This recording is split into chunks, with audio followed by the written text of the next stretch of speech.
video is going to be all about traveling nurse websites. So who they are, how to get in front of them, how to utilize the names of those websites in your listing to draw attention from traveling nurses. The reason why I'm making this video is because across my consulting, across the books, and across some of the comments in the videos, this is a reoccurring topic. How do I find traveling nurse websites and how do I get in front of them? So that's what this video will be about. Before I get started, I am Erin Spradlin. I co-own Erin and James Real Estate. We work in Denver and Colorado Springs, the surrounding metros, and we work with buyers, sellers, and investors. And typically those investors are in the medium or short-term rental space. If you are looking for a book on medium-term rentals, this is a book not necessarily about traveling nurses. It's about anybody that you're trying to get in front of that might want a 30+ day furnished rental. It covers all the different demographics and how you would advertise to them. It exists. It's online. It's on Amazon. It's called American Nomads. It's by Erin Spradlin, me. And you can get it in Kindle or paperback format. It has checklists. It has interviews with tenants and landlords, listing tips and tricks, etc. As a side note, I have another book coming out. It will be out in late January or early February. It will also be about midterm rentals. If you can't wait, this book is available now. And if you're looking to get a midterm lease, I've asked people to either buy the book or schedule consulting with me. Pro tip on that though is that if you really don't want either, but you want the lease, if you buy the book in Kindle format for $10, that's the cheapest way to get the lease. If you are interested in one-to-one coaching, we provide that. So consulting on midterm rentals. We also do it on short-term rentals or just general real estate deals to see how your deal is going, if it's making sense. In the midterm space, a lot of people come to us and ask if they should do seminars and they want to have the one-to-one with us first before they drop all the money, or they already have a midterm rental and they want to see if it makes sense for it to be a midterm rental, if a long or short-term rental might make sense more, how to advertise, how their listing looks, if they're ready, etc. Those are some of the different ways that people have come in with consulting. Okay, so before we get into it, I do want to say, I want to tell you guys what I tell all of my consulting clients, which is that I think going directly after nurses and having this hyper focus on being in front of nursing websites is a mistake. I don't want you to think this video is misleading. We are going to talk about how to get in front of nursing websites and who the nursing websites are and how to utilize that. But I think it's a mistake because I think a lot of those nursing websites source off of VRBO, Airbnb, Furnished Finder anyways. So I think in a lot of ways you might already be in front of them.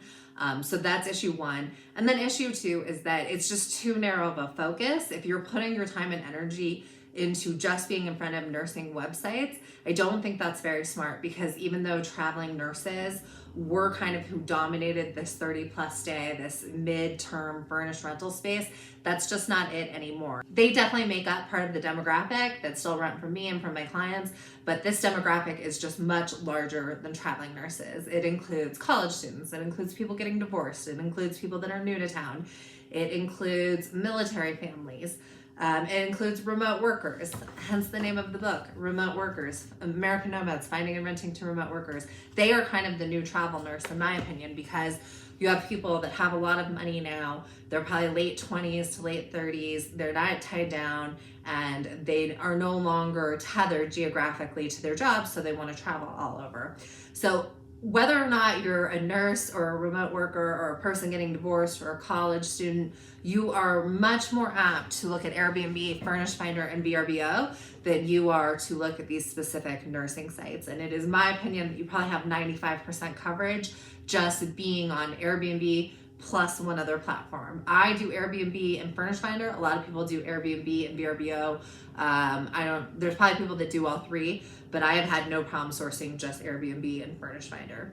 Okay, I've said my piece, so you know how I feel about getting right in front of traveling nurses, but nevertheless, that is what you came to this video for, so I'm going to do it. 5 were AMN, Trust Staff, Host Healthcare, Aya, and Vivian. So those are kind of the 5 big names. I dropped links for each of those nursing communities into the description below so you can find them. Some of these allow for you to post, and some of them seek out housing for nurses. Regardless, if you are interested in this space, I think it is smart and good to know who the big players are, and then maybe you can incorporate that in the listing. So again, I will drop the site names and I will also drop website addresses for them so that you can help be in front of them. Okay, so the first one is Trust Staff. Trust Staff does not provide housing. So you are not going to get in front of Trust Staff and get help with housing, but what you can do is put Trust Staff in your listing or add it as a hashtag. I would put the hashtags of these different travel nursing sites, and that might generate some attention even if they're not directly staffing for it. Same thing for TikTok, Instagram, Facebook, etc. So Trust Staff is the first one. They support nurses, they help nurses find jobs, but they are not the ones that are doing the housing. So that's number one. The second is Host Healthcare. They not only provide jobs for nurses, but they also provide housing. There is no option for you to upload your property or anything else, which again makes me suspicious, like maybe they go straight through Furnished Finder or VRBO or Airbnb, but there is an email address on there. And so the email address is housing@hosthealthcare.com. And so I think if you're a host, there's some benefit in emailing this address and just saying, are you looking for a host? Are you looking for somebody one-to-one? And you can kind of search around too and see what locations they support and then go right to them. The third one is AYA.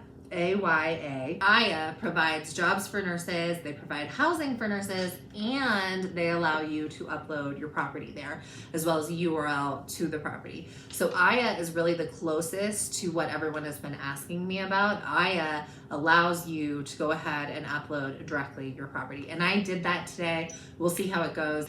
But I know that AYA is a pretty popular travel website.